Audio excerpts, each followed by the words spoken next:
When I got home after spending the night with a stranger, all of his stuff was gone. It's weird trying to write this out. I know I'm going to get a lot of stick for it from most of the people who would read this because I even condemn these actions. To be honest, I wouldn't be doing this if I was instructed to by my therapist. People have read it, this isn't one of those AITA stuff because I know already that I was an arsehole. I am simply writing this to see if it could help my moving on and as I said before, because my therapist specifically said I should. My boyfriend of 3 years left without saying a word when he found me with another man. Well, he actually was my fiancé. The event occurred just a week before our wedding and I've been distraught ever since. I grew up a carefree young girl, a girl who did whatever it was that made her happy irregardless of who I hurt in the process. I had lost a number of friends because of this and I never thought I'd lose the only person I've loved so dearly also. I, F22 then, met Jake, who was 26 then, at a bar on Patty's Day. He was the only one not wearing green in the bar that day. He walked up to me and delivered a funny first line. "Hey, leprechaun, here's your pot of gold," he said as he opened his palm to reveal that indeed he had some pot. I was already a little bit tipsy, so I said why not if not and joined him outside for a drag. "So, Mr. Pot of Gold, this really is good stuff, but I must ask you, why aren't you wearing green?" I said as I dragged a little and passed the blunt to him. "I don't live by the rules of society," he responded as he took another drag. We talked for hours that night, both of us high as clouds. I asked him to roll another blunt, but he quickly turned it down. Sure, he had enough pot for at least 2 more blunts, but he wasn't smoking anymore cause that day was actually the first day he smoked ever. He told me how he had always seen me at the bar on occasions and how he had learned that I smoked. He admitted that that initially put him off, but he just wanted to talk to me more than he cared that I smoked. He even added that if we were to be together, I'd have to quit down the line. I thought that was bold of him, already talking about being together at the first meeting. I didn't know if it was him or the weed talking, but I laughed when he said it. He was cute actually, had a nice jawline, was tall and from the way his clothes were fitted to him, he was also quite fit. I thought to myself, this would be fun, as I decided to go with the flow. I don't know if it was the high also on my part, but something about him felt comforting. His deep raspy baritone voice, the way he spoke with so much pizzazz, I was almost a foot shorter than he was so I felt like I could cozy up to him. That was how I met him. He said he was already in love with me and it showed from the first day. It didn't take long for me to meet him where he was, for me to fall hopelessly and helplessly in love with him. He texted me immediately after he got home, which made me feel on top of the world. We went out together a lot after meeting that day. We were in what most people in my generation would call a talking stage for about 4 months. We shared everything about ourselves with each other. He taught me how to prepare his favorite meal and I did likewise. It wasn't long before we knew every detail about one another. I still remember our first kiss, it was at a wedding we gate crashed. He was at my place and we were playing Monopoly together. He all of a sudden turned to me and said, "You know what would be so fun right now?" I asked what and he said, "If we crashed a party." I asked what kind of party it was and he said he'd rather not tell, but I better bring my A game. I f***ing brought it. We took a taxi to the place, not so far from where I lived but not so close that we could walk there. The cab driver greeted us like we were a couple and asked where we were headed. I was about to say we weren't together, but he cut me off with his laughing and said, "My girlfriend is about to make someone's bride feel second best at her own wedding." The cab driver nodded in approval and drove to the address he was given. "You know we're not dating, right?" I said to Jake. "Shh," he started, "don't worry, after the night we'll have today we definitely will be," he added, as he put his jacket around me. I lost all the words in my mouth. I wanted to ask him why he didn't say it was a wedding, if he knew who was getting married, and why he decided on crashing a party he wasn't invited to. I couldn't make up the sentences. I was really blushing hard cause of that sentence. When we arrived at the wedding, it turned out that he knew quite a lot of the people there. The way they looked at me made me feel like I wasn't supposed to be there, which was true cause neither of us should have been there. When the wedding started, I asked him the questions I wanted to ask. He told me the groom was a close friend of his, that is until they both fell in love with the same lady, the bride. He told me how one day whilst playing FIFA 14, they had talked about how to remedy the situation. Since neither of them was willing to back down, they had decided to settle it with a game. Winner got to talk to her and the other had to stay clear. He had lost the game and decided he wasn't going to stick around much. He wished his friend good luck and left what he called a love chain. According to him, the two were in love with her and she loved the two also. So that day was the first time he spoke with either of them since he lost the FIFA 14 match. I thought I was crazy how men made pacts based on games and SHI, and even crazier that they do keep to those pacts. Well, it was none of my business. Later at the reception, the three friends caught up. Jake shared a dance with the bride. I must admit, even though she was already married, I still got a little jealous seeing them dance together, because of what he had said earlier. Is that jealousy on your face? Jake asked as he did the slight gentlemanly bow that notioned me to have a dance with him. I took his hand and we started dancing. I thought you said we weren't together, you have no right to be jealous, you know, he added. What if I wanted a right to be jealous? I said. What? Did I just say that? Jake really had a way of making me reveal my true desires. He smiled at me. We danced on, but now he had pulled me closer to him and I could feel his heart beating against the top of my head. He whispered sweet nothings in my ear. When the dance was coming to an end, he raised my head with his hands, looked me in the eyes, and said those three words that would make anyone feel on top of the world. Then he kissed me. For what felt like a long time, my face was red hot and I had butterflies in my stomach. After the kiss, whilst still looking me dead in the eyes, he said, "Now you have the right to be jealous." Then he laughed. Oh, what beautiful smile he had. Writing this on here is making me tear up, guys. I really don't know how I ruined such a beautiful thing in less than 4 hours. I honestly won't be writing this if I wasn't told to. It hurts to have to recall every memory we shared cause I'm being hit hard by the fact that I really it all up. I had what every woman prayed to have and I it up. I really let my stupid actions ruin it. We spent every passing day together. He was a web developer, so he did most of his job remotely, only having to show up at the office once or twice a week. One of the many things I loved about him was how he had his life in order. Most people his age were just starting up, just figuring things or just making it up as they went. Not him. He lived a near-perfect lifestyle. 2 years into our relationship, I had already quit smoking for a year. He really did call it. We had started living together and since I didn't have a job then, I was home most of the time. I normally smoked when I was bored, tired, or unhappy. I was never any of those when I was with him. So it didn't even click that I haven't smoked for a long time until he pointed it out. In and around our 2nd year, my younger sister got married. To her high school sweetheart. I was happy for her, honestly I was, but as we all know, watching your younger sibling get married before you normally tends to hit a nerve. It did hit a nerve for me, *Q sarcastic fake laugh. I went with my dear Jake to the wedding. He noticed something being off about me at the reception, stating that he knows when I'm genuinely happy and when I'm happy and also sad about something. He was persistent in getting me to talk about it, telling jokes and all. Well, it worked. I told him how happy I was that my sister was getting, and how it was good that she didn't have to get hurt by a man or get her heart broken.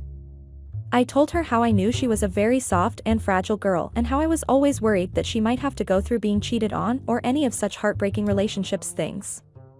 I told him how it made sense that she, of all my other sisters, myself included, was the one who got the fairy tale love story. Then I went on to talk about what really bothered me. While growing up, my family always made jokes about how I'd probably be the last one to get married.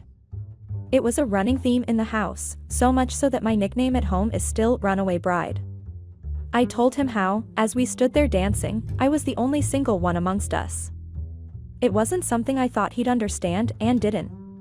He was always someone who didn't really care much about getting married.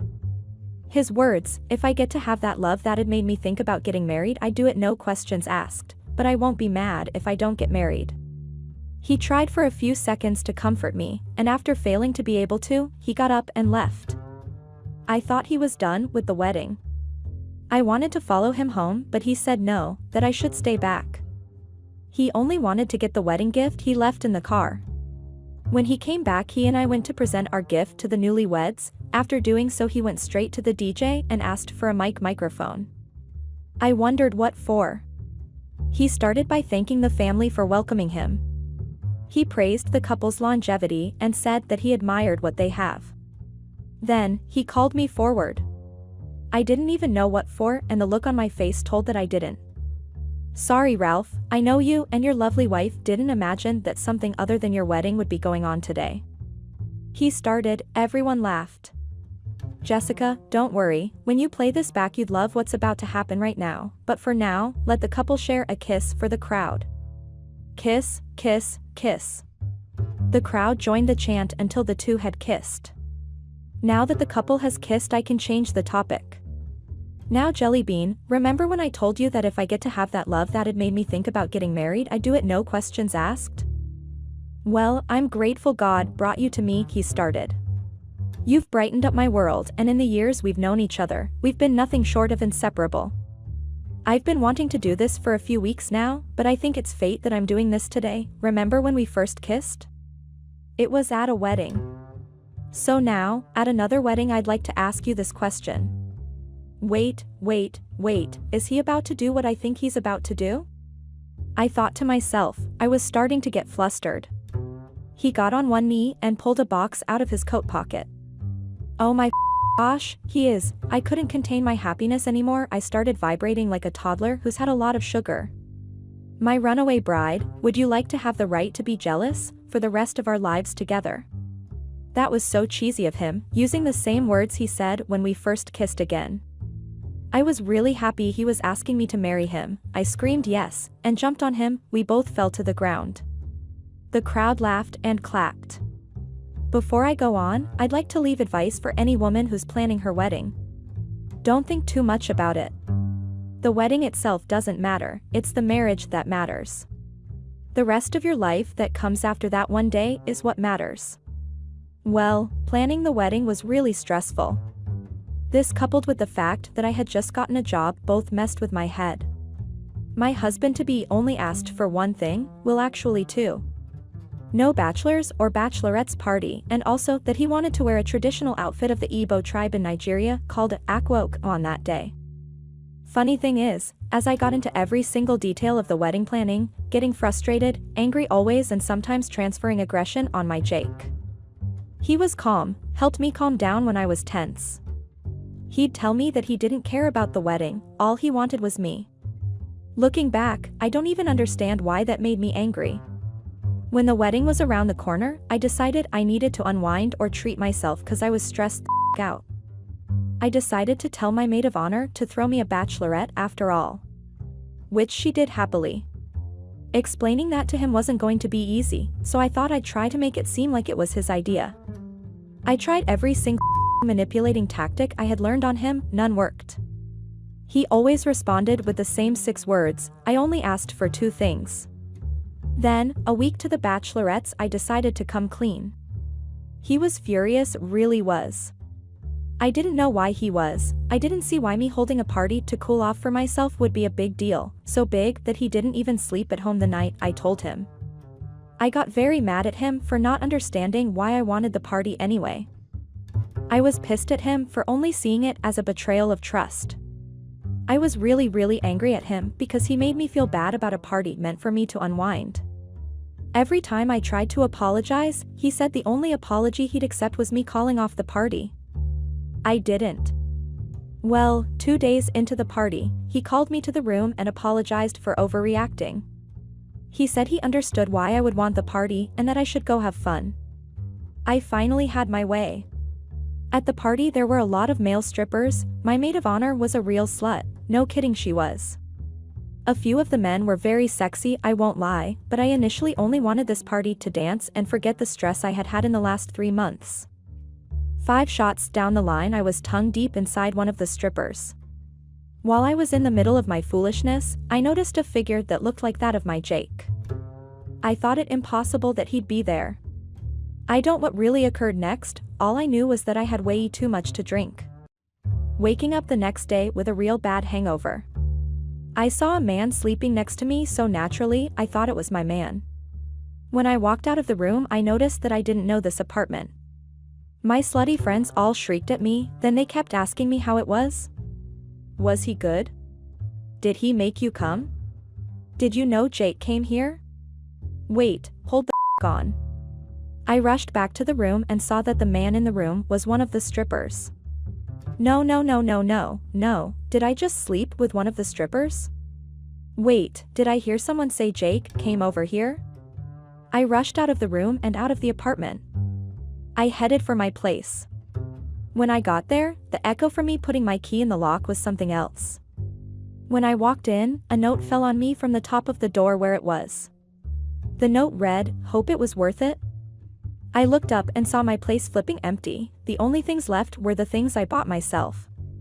Jake had moved everything he owned in the house out. I wept. I wept. I still have the note with me. I keep it as a reminder not to up the good things I have going on. I tried to call Jake, nothing. Tried to text, nothing. I went on WhatsApp to text him there. That was when I saw it. His last status update read, "It's over guys, wedding's off." He had blocked me on all platforms and had cleared everything he had in this place. There wasn't any chance of ever seeing him again. That was 3 years ago. The lack of closure makes it harder to forget him. 3 years of therapy hasn't done its job, which was to help me move on from the hurt which I had caused myself. I had to explain to my family why I wasn't getting married again. They were all disappointed in me. I don't think I'll be able to move on from this. I know I don't even have the right to ask for anything. I really wish I could find happiness again after blowing this one. I know people don't always get a second chance, but I really need to be happy. It's been 3 years and I've been miserable. Jake, if you're seeing this, I'm sorry, I still love you. Hey, Reddit, I need to get something off my chest. Recently, I made a thoughtless decision to gauge my attractiveness by creating a Tinder profile behind my partner's back. It was a huge mistake that I deeply regret now, and I'm desperately seeking a second chance to make things right in our relationship. Here's how it all went down. I got into a major fight about priorities with my boyfriend a few weeks ago. I had seen that he was becoming so absorbed in his work that we were barely seeing each other. I felt like I wasn't a priority to him anymore, and it made me really upset. We ended up having a heated argument where we both expressed our frustrations and concerns. He informed me that the next 2 months would be hectic at work because he would also be filling in for his friend. He declared his love for me and promised to take me on a trip to a location of my choosing after all of this extra work and overtime was over. He keeps his phone out of his sight at work, so I didn't buy his excuse of being busy. We hadn't had any quality time together in a few days, and I couldn't help but feel abandoned. I made the decision to talk to him about my worries and the insufficient effort he was making in our relationship. But I couldn't get rid of the uneasy sense I had that there might be more going on than just his long hours at work. My partner got really busy with his job and would often come home late and barely have any energy left to engage in meaningful conversations or activities with me. It was frustrating to see our relationship taking a back seat to his career. I could not believe that this did not affect him in any way. As the days passed, he started acting like usual without addressing the issue that we had. I did not know how to react to this, and I was feeling pretty low. One day, I was talking to one of my friends about the issues in my love life. She suggested that I go to meet her to take my mind off things. She had also invited a few of our common close friends as well for a sleepover. We had a great time catching up and doing something fun together. It was refreshing to have a break from my relationship troubles and just enjoy the present moment with a good friend. The laughter and positive energy we shared reminded me of the importance of surrounding myself with supportive people during difficult times. After all the fun and games, when we were lying down tired after all the energy spent, I poured out my heart about the things going on lately. I told them how this is affecting me both mentally and emotionally. I don't feel good about myself anymore and might be slowly heading towards depression. After listening to my side of the story, my friends suggested that I need to find a life outside of my relationship as well. Also, they mentioned that my life cannot circle around my partner and that I need to find a positive purpose in my life, which is different from my identity as a girlfriend. As the days passed, I kept going back to the conversation I had with my friends. It was true that I did not have any other identity apart from being a very good and understanding partner. I was figuring out a way to become an independent individual. I had tried my hand at a few hobbies like reading books, taking up dance classes, and also tried to learn a new language. I could not focus on any of it for more than a few days. It did not bring any change or happiness to the current state of my mind. The last attempt was to try out yoga, as I heard a lot of good things about mental balance through yoga. It did feel refreshing for a bit, and I actually liked this new hobby. I found that yoga not only provided physical benefits but also helped me achieve mental clarity and peace. The practice allowed me to escape from the chaos of everyday life and connect with my inner self. As I continued with yoga, I noticed a positive shift in my overall well-being and a newfound sense of contentment. It became more than just a hobby, it became a transformative journey towards self-discovery and personal growth. Once as I was doing my daily yoga session, I stretched a little too much and injured my leg. I tore a ligament in my leg and could not do any physical activities for 2 weeks.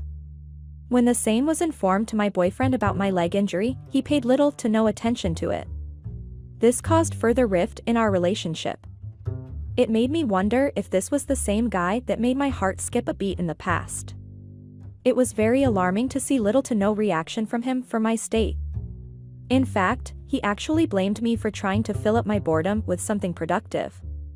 Since I was bedridden without much movement, I would just be a couch potato and do a lot of mindless scrolling on social media. I had no option but to be bored day after day. I wanted to change that, so after a lot of thought, I decided to create a Tinder account with the sole intention of seeing if I could receive validation from strangers on the internet. I wanted to know if I still had it. I carefully selected my best photos and crafted a witty bio, hoping to put my best foot forward. With a flick of a metaphorical switch, I entered the world of swiping right and left. At first, it was exciting. Seeing the matches flood in and reading flattering messages from potential suitors, it was the validation I had craved from my partner for a long time. It fueled my ego and temporarily soothed my self-doubt. A few days into the left and right swipe world, I was enjoying all the attention that I was getting from all places. This was something that I had been missing in my life. I was gaining confidence and starting to have a new identity for myself. Though it was superficial, I could not stop myself from checking and/or responding to all the messages I was receiving. It was quite overwhelming. As the responses started rolling in, it seemed harmless at first, a mix of compliments and constructive criticism. However, things quickly took a turn when my inbox began overflowing with DMs from strangers, leaving flirtatious comments and attempting to initiate conversations. I didn't know how to react. Part of me felt flattered by the attention, while another part felt guilty for even putting myself in that situation. I never intended to cross any boundaries or entertain advances from others. But deep down, I knew this was an experiment that could quickly spiral out of control. It didn't take long. One day, out of the blue, my partner asked me if I was on any dating apps. My face turned pale, and no words came out of my mouth. In all this thirst for validation, I had actually forgotten what I was putting at stake. I lied through my teeth, saying that I did not need any apps as I already had what I needed. There was nothing much said after that, and I had forgotten about this conversation with my partner. Days went by, and I did not think much of it. The endless cycle of swiping, matching, and messaging on dating apps continued as usual. However, deep down, a sense of guilt started to gnaw at me. I couldn't help but wonder if my partner had suspected my lie and if it would come back to haunt me in the future. I decided to delete my Tinder account. Before I could do that, my life turned upside down. My partner confronted me on the same day, showing me a picture of myself along with screenshots of chats that I had been mindlessly sending out on Tinder. I was speechless and ashamed at the same time. There we were in the middle of a full-blown confrontation from my partner. I accused him of going through my phone as I had nothing else to say in my defense.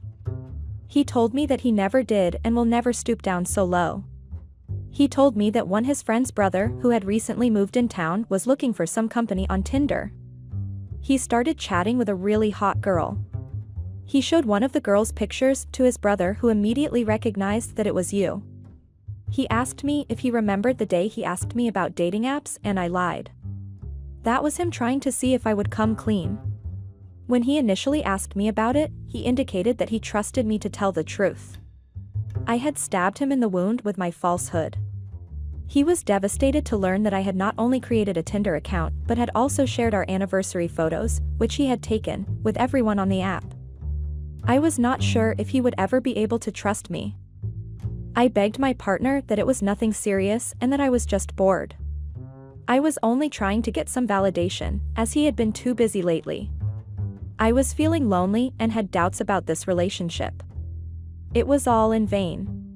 He read me a few chats that I had sent a few guys and told me that it made him sick. The trust we had built over the years was shaken, and our once solid foundation started to crumble. The jealousy and insecurity gnawed at us, causing arguments and distance between us. I never meant to hurt him, but my misguided experiment backfired spectacularly. I apologized profusely, explaining that I never intended for things to escalate this way. I admitted my foolishness and the hurt I caused him. I begged for forgiveness and a second chance to rebuild what we had lost. His trust in me has been broken, and I fear that I may have irreparably damaged our relationship. I love him more than anything, and I can't bear the thought of losing him over my own thoughtlessness. I want to remind everyone that our attractiveness should never be solely defined by others. Our worth is not determined by matches, likes, or upvotes. We are so much more than that. I'm slowly picking up the pieces of my shattered self-esteem. Therapy, self-reflection, and supportive friends have helped me realize that my worth lies within, not on a dating app. I'm learning to embrace my imperfections and love myself for who I am, beyond the superficial judgments of strangers. So, Reddit, I turn to you for advice. How can I make amends and prove to my boyfriend that he is the only one I desire? Is it possible to rebuild the trust we had, or have I destroyed it beyond repair? I'm ready to do whatever it takes to make things right, but I fear I may have already pushed my boyfriend too far away. Comments *. 1. U/Reddit user 1 *. OP, first and foremost, acknowledge that what you did was a mistake and take full responsibility for it. It's important to have open and honest communication with your boyfriend to reassure him of your love and loyalty. Patience, understanding, and showing consistent actions that prove your commitment can help rebuild trust. Good luck. 2. U/Reddit user 2 *. You are completely in the wrong in the first place to make a Tinder account. Play stupid games, win stupid prizes. 3. U/Reddit user 3 *. I beg to differ from all the others saying that it is all your fault. He is a manipulating man for trying to bind you to him. OP, clearly he did not treat you the way you deserve to be treated, and when you started seeking validation outside, he seemed to be upset and furious. This is typical male-dominating behavior that we commonly see everywhere around us. I would suggest you to start afresh and stay away from such men. 4. U/Reddit user 4 *. Ha ha ha ha ha, karma is real, you want advice? Go buy a mirror. How can you possibly make that many bad decisions in a row? You completely deserved what you got. Update, it has been days since my partner moved out of the house. He does not want to have any sort of communication with me.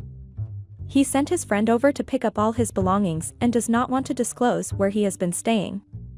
I am really unsure of what I should be doing to get him back in my life. I feel like I have ruined something that was once beautiful, and now I'm left with a deep sense of regret. I have tried reaching out to him multiple times, but he continues to ignore my calls and messages. The silence between us is suffocating, and I can't help but wonder if there's anything I could do to make amends and rebuild our relationship. The absence of his presence in my life is a constant reminder of the mistakes I've made, leaving me consumed by remorse and longing for a chance to make things right. I wish I could turn back time and undo the mistakes I made, but all I can do now is give him space and hope that he will eventually be willing to talk things through. It's a painful lesson to learn, but I am determined to work on myself and show him that I am truly sorry for my actions. I wish things could go back to the way they were, but I know that it will take patience and understanding from both of us to heal the wounds caused by my mistakes. I am hopeful that with time and effort, we can create a new and stronger foundation for our relationship, one built on trust, communication, and forgiveness. I now cherish the little things that we did for each other even more than ever because they hold precious memories of our time together. These small gestures of love and kindness remind me of the deep connection we shared, and I find solace in knowing that our bond will forever be cherished in my heart. All those memories haunt me at night as I lay in bed reflecting on the beautiful moments we had together. However, instead of feeling haunted, I now choose to embrace these memories as a source of comfort and gratitude, knowing that they will always be a part of who I am. I was so blinded on getting validated by others that I failed to see the true value of our relationship. But now, I realize that it was never about seeking validation from anyone else, it was about the genuine love and happiness we brought to each other's lives. Those memories serve as a reminder to prioritize authentic connections over external validation, and I am grateful for the lessons they have taught me. I understand that rebuilding trust takes time and effort, so I am committed to demonstrating genuine change through my actions rather than just words. In the meantime, I will focus on personal growth and self-reflection to become a better person for both myself and our relationship. I will actively seek opportunities to learn from my mistakes and work on any underlying issues that may have contributed to the breach of trust. Additionally, I am open to seeking professional help or guidance if necessary, as I am fully dedicated to rebuilding the trust that has been broken. I understand the importance of receiving support in navigating this process. It is crucial for me to take responsibility for my actions and show a sincere willingness to make amends. By doing so, I hope to gradually rebuild the trust that was lost and create a stronger foundation for our relationship moving forward. After all of this upheaval caused by the faults I had made in the ideal relationship we enjoyed, I hope my narrative has a happy and good conclusion. I want to think that our love will triumph and that we will find a way to move past these difficulties and grow as a couple. I cling to the faith that our relationship is strong enough to get us through whatever challenges we face, despite the hurt and uncertainty. I would not give up on my relationship and try every means possible to amend things with my partner. Next update once there are any improvements to the current situation. Thank you all for going through my journey and being supportive and providing me with your opinions, which helped me face this problem.